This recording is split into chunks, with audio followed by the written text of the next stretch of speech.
Now the first thing I need to do is I've got about 400 grams of chicken wings, and I just need to break these down. Doesn't really matter how we break them, we just need to chop them so all the flavors from the bone, etc., are going to impart into the water, and that's going to help give this chicken stock really good flavor. Now don't worry if you don't have the strength in your arm or anything to do this. You don't really need a lot of strength. I mean, I go to Andrew to open up tins of things nowadays. What you're wanting to do, I've got it in little pieces, but if it's joined, it doesn't matter as long as you cut through those chicken wings. So I'm just going to add these to the other ones that I did previously. All right, so what I've now done, so the chicken is now all chopped up. That's probably about 3 to 4 chicken wings, basically. And just a little tip, I always leave my basket in the Thermomix, and I take it out when I start cooking, and that becomes my scrap bowl until I need to use it. So I've got about 3 smallish carrots there. I've cut them in half. Horizontally, and then I've just chunked them, and the same with the celery, just going to cut that through.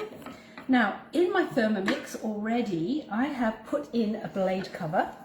Now you can use the old-fashioned plastic blade cover, or you can use the new wave peeler blade cover, and I've also put in about 1400 grams of tap cold water, just ordinary temperature water, and I'm just going to pop these into the bowl.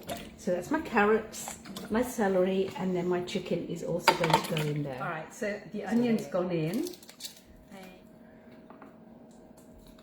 Now, one thing I'm looking carefully at is the maximum fill line. Under no circumstance must you go past that maximum fill line. You see I'm right at it. That's why I start off with about 1400 grams, as much as I can. If I go over that, I will get a little cup and I'll take out some of the water. I never ever go above that, very important. Bunch of parsley going in, and I've got about 12 peppercorns going in here as well, and I've got 3 bay leaves. And then finally, I have got a really generous amount of salt going in there. And because I do like things peppery, I'm actually going to add a little bit of extra pepper. Why not? And then I'm just going to push this down, and then I'm just going to do another recheck, and that's perfect. I haven't gone to, I'm at the maximum line, so that's perfect. And that's all that we need. So what we then do is we basically pop the lid on. Now remember the golden rule, everybody. When you're cooking in manual mode, we're not going to be reminded about this, so it needs to be in your mind. If we're cooking at 95 degrees or above, we need to remove the measuring cup, and we need to sit on the basket. So I'm going to empty my scrap bowl, and that's going to sit on top like that. All right, so that's all good. And then all I need to do is I need to go for the maximum amount of time, which is 99 minutes. And I'm going to go at 100 degrees. And I'm just going to go at speed 0.5. So I'm going to do that in a minute, but speed 0.5. Right. 99 minutes. And once that time is up, what happens? You taste it.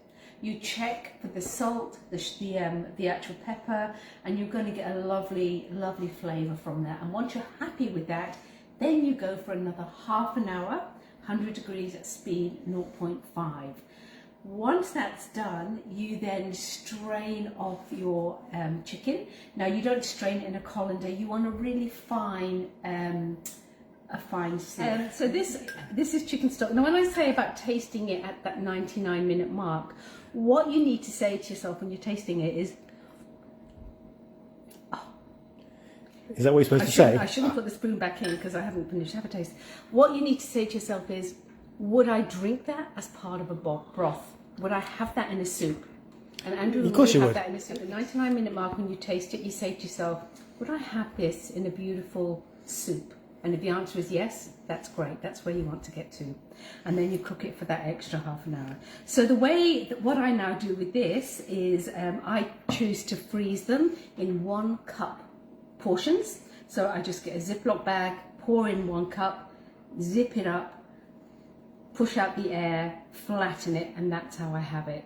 So I know that they're 1 cup, so if I need 2 cups of tea, I'll take 2 bags out. And because they're nice and flat in the freezer, they don't take very long to actually and defrost, which is good.